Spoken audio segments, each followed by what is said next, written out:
Здравствуйте! В эфире еженедельный тележурнал о футболе на телеканале БСТ. Наш девиз – футбольный клуб Уфа, даешь премьер-лигу. И вот главные темы сегодняшнего выпуска. Футбольный юмор. Хоп. Маркосов, домой! Иду, мам! Всей командой на КВН. Мне для работы головы не жаль. Увидел только потом, когда все уже побежали радоваться. Курьезный пас, красивый гол.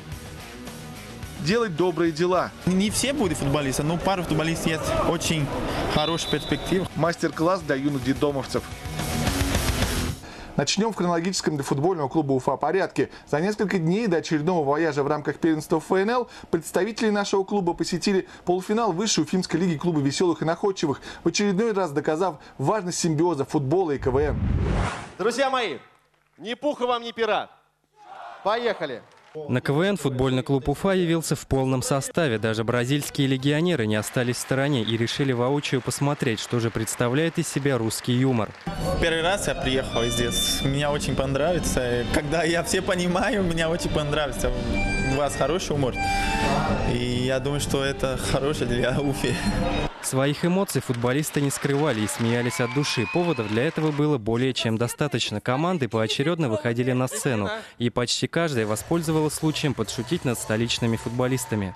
А я все лето на футбол ходил. И как говорит тренер ФК Уфа, кто первый переоделся, тот и в основе.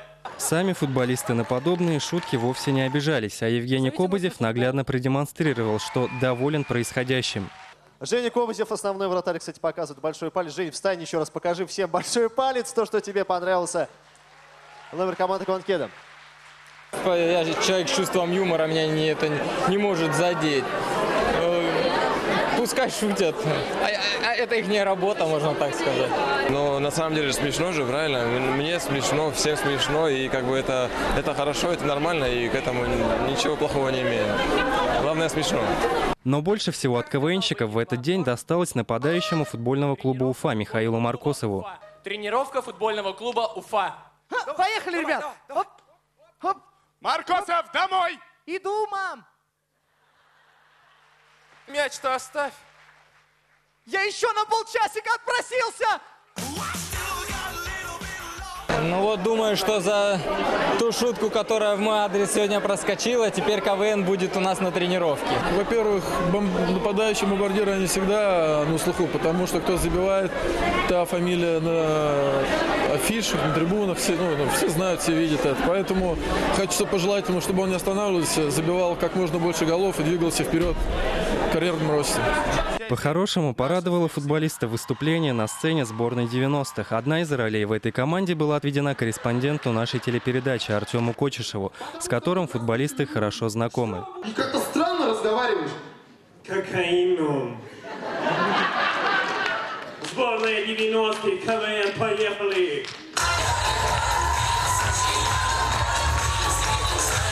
Мне вообще очень нравятся люди, которые могут веселиться, могут пошутить, честное слово.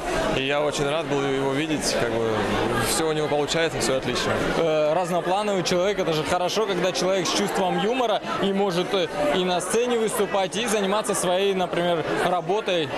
Я думаю, что человек должен, многое уметь, поэтому это очень здорово, и даже очень позитивно. Когда ты на футбольном поле, интервью издали, это будет совсем подруга. А сейчас я ему видел, там он хорошо умор. Мне нравится, как он говорит.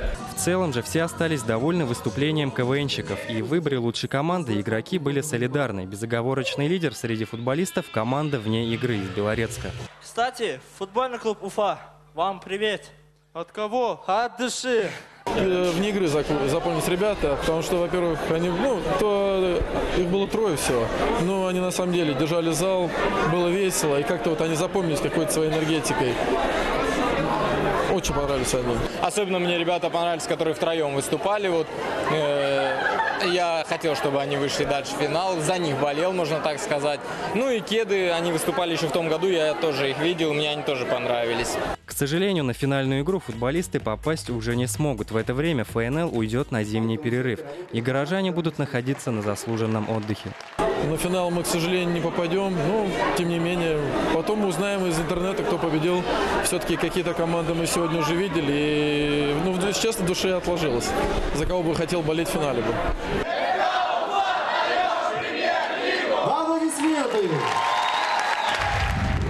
Теперь непосредственно к футбольным делам. Уфимская дружина отправилась на очередной матч первенства ФНЛ в Белгород. Традиционно команду сопровождал клубный пресс-атташе Сергей Тыртышный. Представляем вашему вниманию его очередной предматчевый видеошедевр. Пунктуация и стилистика автора сохранены.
Что касается самого матча против «Салюта», то мнения о его результате ничьи 1-1 разделились.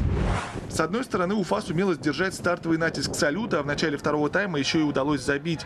Гол получился отчасти курьезным. Каламбурно его можно описать так: небольшой мордоворот от взятия ворот.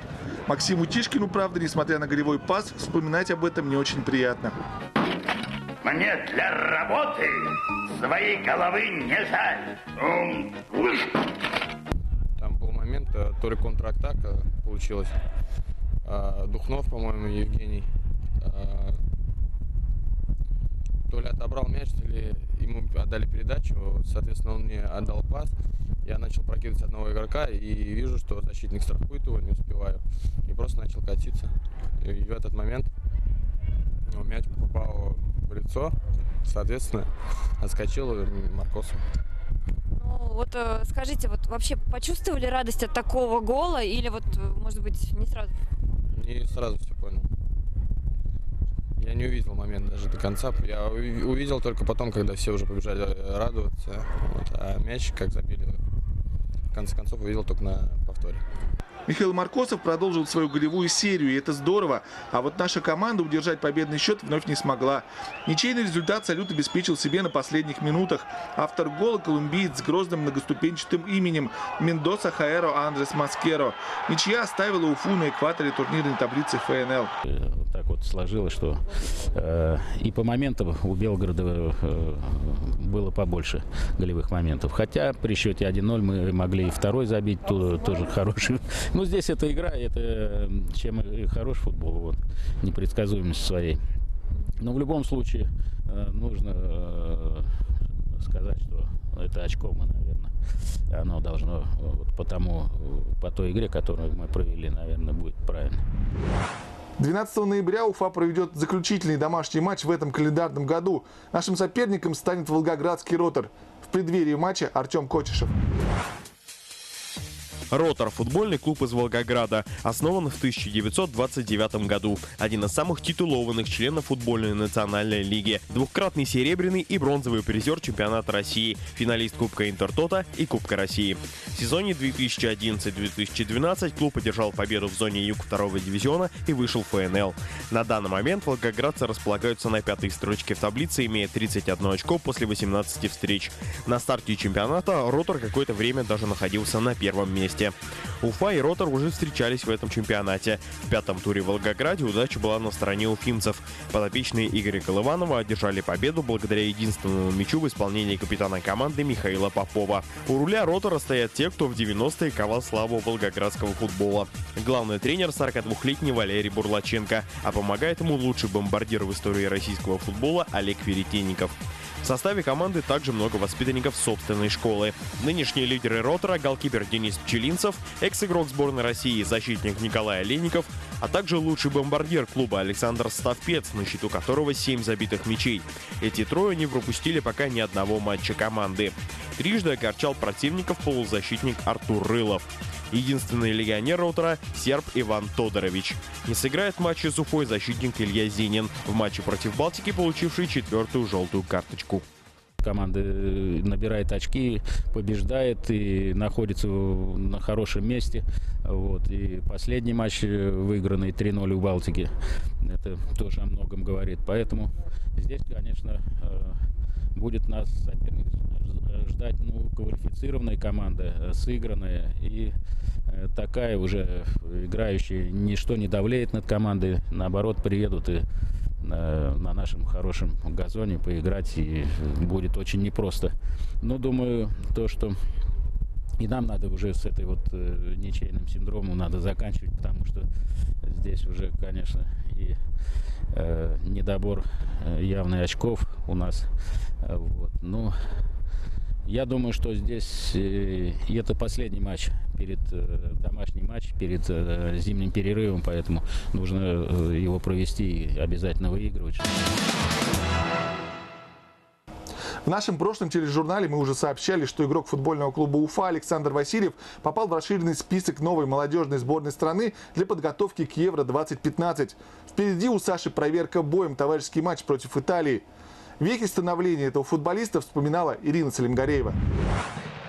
Профессиональными футболистами не рождаются и даже не становятся. Этого звания добиваются. История, с чего начинается восхождение на футбольную карьерную лестницу, у каждого своя.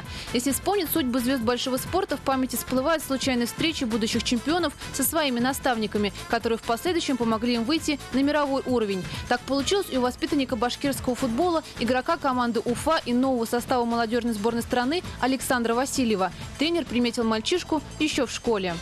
Пришел тренер в школу ко мне, Он говорит, кто быстрее всех бегает, кто быстрее всех прыгает, дальше всех прыгает. Вот, я прыгнул, пробежал, и меня родители уже отправили на футбол. И с тех пор я занимался футболом. Да и Саша на тот момент был полностью готов окунуться в непростой и захватывающий мир футбола. Это ему пришлось более по душе, чем... Сначала я занимался танцами. У меня бабуля на них водила. Мне танцы просто не нравились. Не знаю. Начинал Саша на стадионе «Труд». Около года играл за уфимскую команду «Восход». Результаты пошли практически сразу. Да и юного футболиста стали замечать. Он обладал качеством, которое с первого взгляда могло напугать. Но в футбольном мире было на вес золота. Такой колючий, злой был. Вот это качество было. У него и глаза вот такие были всегда. Может быть, это и помогло? Но это спортивная злость, азарт. Без этого никак спортсменом хорошим не станешь. Без такого качества. Это съемки примерно 10-летней давности. Саша еще играет в Уфе. Маленький озорной мальчишка для родных и серьезный капитан команды для одноклубников. Привет 5 Б, 24-й школы и классный руководитель Марина Флоритовна. Скоро встретимся. Но любимым всеми мальчишками турнире кожаный мяч команды Саши Васильева завоевала серебряные медали и путевку во Францию. На то время мне очень хорошо было тогда. Франция все-таки страна такая хорошая, мне понравился. Перспективного и активного юноша под свои знамена хотели заполучить клубы из Тольятти и Волгограда, но от предложения было решено отказаться. И не зря. Жизнь круто изменилась, когда Саше исполнилось 12. Мальчишку пригласили на просмотр в детскую школу армейского клуба. На семейном совете решили – надо ехать. В Москве стало ясно, такого, как Васильев, и искали. Решиться оставить сына одного в чужом городе было сложно, но родители все же сделали непростой выбор. Забрать Сашу домой успеют всегда, а вот ломать сыну карьеру они были не вправе. Первые полгода он хотел каждый день домой, потому что это, естественно, чужой город, чужие люди, чужой коллектив. Ребенок один, 12 лет в чужом городе. Но, в принципе, помогло то, что вот эта структура ЦСКА, она сделано так, что ребенок один не остается. В ЦСКА Васильев провел 8 лет. За это время успел полюбить город, завести друзей, с которыми, кстати, поддерживает связь до сих пор. Александр вспоминает годы выступления за московскую команду с теплотой. Признается, остались только добрые чувства. Хотя он переживал там не только радость от удач, но и поражения, без которых в спорте никуда. Но домой футболист вернулся, не раздумывая. Конечно, я обрадовался, что в Уфе поднялся футбол, то, что вышли в ФНЛ вообще. Ну, я недолго думал, буквально дня 2-3 с Шамилем Камиловичем обсудили все вопросы интересующие. Ну и долго не думая, приехал в Уфу. Совсем скоро в чемпионате ФНЛ наступит перерыв. Футболисты не скрывают, устали и хочется поскорее отдохнуть. Правда, не всем удастся провести отпуск, как хотелось бы. Например, герою нашего сюжета предстоит доказать, что он готов защищать честь страны на чемпионате Европы 2015. Александра Васильева вызвали в новую молодежную сборную России. И, возможно, 14 ноября в итальянском Фьюджи он выйдет на поле в матче против хозяев в рамках Кубка вызова. Все устали уже, все хотят быстрее отпуск. Не знаю, ну полечу в любом случае куда-нибудь отдыхать. Вот, а пока еще не определился. Надо закончить до конца сезона, а там уже видно будет. Это прекрасно, что из нашей команды, вот, и тем более местный воспитанник, Саша, и из нашей команды попадает в молодежную сборную. Это только нужно приветствовать. И мы и рады, значит, и в нашей команде могут воспитываться игроки сборной и пополнение для, может быть, и в будущем для национальной сборной. Футбольный клуб Уфа продолжает проводить мастер-классы. Один из них состоялся в рамках традиционного турнира по мини-футболу среди воспитанников социальных учреждений. Он прошел под девизом «Мир дружбы. Твой мир». Мини-футбол мне нравится потому, что в нем, по моему мнению, легкие правила. Там маленькое поле, не приходится долго бегать. Там не очень-то сильно устаешь. Почему я им занимаюсь уже с 7 лет? Мне это очень нравится. Мои друзья вот тоже занимаются. Голы забивать нравится. Эти каникулы ребята ждали больше обычного. В предвкушении турнира они усиленно готовились к долгожданным соревнованиям, не забывая об уроках. В результате отличная физическая подготовка и пятерки по итогам четверти. Все без исключения участники, фанаты мини-футбола, играют и зимой, и летом. Вместе с мальчишками уверенно действуют на паркете и девочки. Тяжело, но я уже привыкла как бы. Мы каждый раз играем. Не знаю, девочки у нас любят играть в футбол. я тоже люблю очень играть в футбол. С вами играют и девочки. Вот как они, на твой взгляд, хорошо играют? Ну, некоторые хорошо играют, некоторые плохо. Но они сильные конкуренты? Да нет они. Им легко забить гол там или обвести их, но они тоже хорошо играют. Турнир по мини-футболу среди воспитанников социальных учреждений проходит уже в 3-й раз. Пока собралось 5 команд. Участники съехались со всей республики. Дети играют, уходят от курения, еще чего-то, может, плохих таких каких-то моментов. Играют в футбол, занимаются спортом, культивируют у себя спорт. Это что особенно касается социальных учреждений. Но мы сейчас вынашиваем планы уже такого более мощного турнира, чтобы не только футбол это был, а уже какие-то культурные мероприятия это было. И собрать все-таки все детские дома воедино. Мы надеемся, что мы когда-нибудь это сможем сделать. Долгожданные гости турнира – футболисты команды УФА. За поединками наблюдали со зрительской трибуны. Посмотрев пару матчей, игроки вынесли свой вердикт. Талантливая подрастает молодежь. Конечно, не все будут футболисты, но пару футболистов есть очень хорошая перспектива, хорошие играли. Я думаю, что пару или можно больше получить играть в футбол. С пустыми руками никто из участников домой не уехал. Кубки, медали, приятные сувениры и, пожалуй, самый ценный подарок – футбольные мячи и форма. Молодцы, тренируемся дальше. Золотые медали турнира на счету уфимских футболистов, серебро у ребят из Благовещенска и замкнули тройку призеров спортсмены из села Хлебинино. Немного о ветеранском спорте. Столичные футбольные и волейбольные клубы силовых структур «Одолень» и «Отдушина» в последние годы частые гости в Уфе.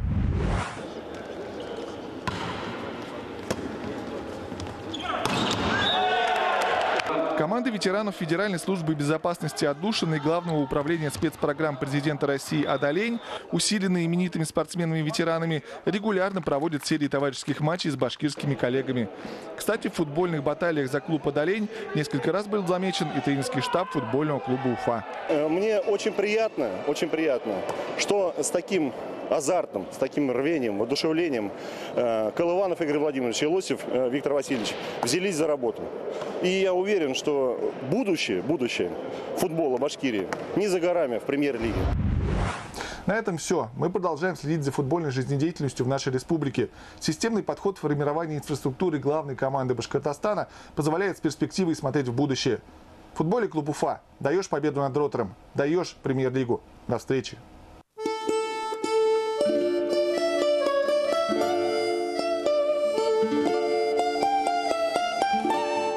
Мы не жалкие букашки, буду я читать с бумажки. Когда я окончу труды и забавы и встану над белой рекой, и ангел укажет мне переправу пернатой своей рукой, и спросит меня чей-то голос усталый, что делал я в жизни земной, тогда я отвечу: не так уж и мало. Я просто всегда умел смеяться над собой.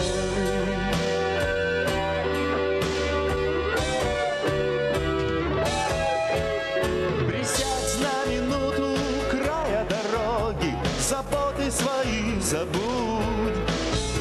Себе самому улыбнуться попробуй, и легче покажется путь. Ты в КУФА даешь премьер-лигу. Когда мы смеемся и небо синеет, и в мир приходит покой.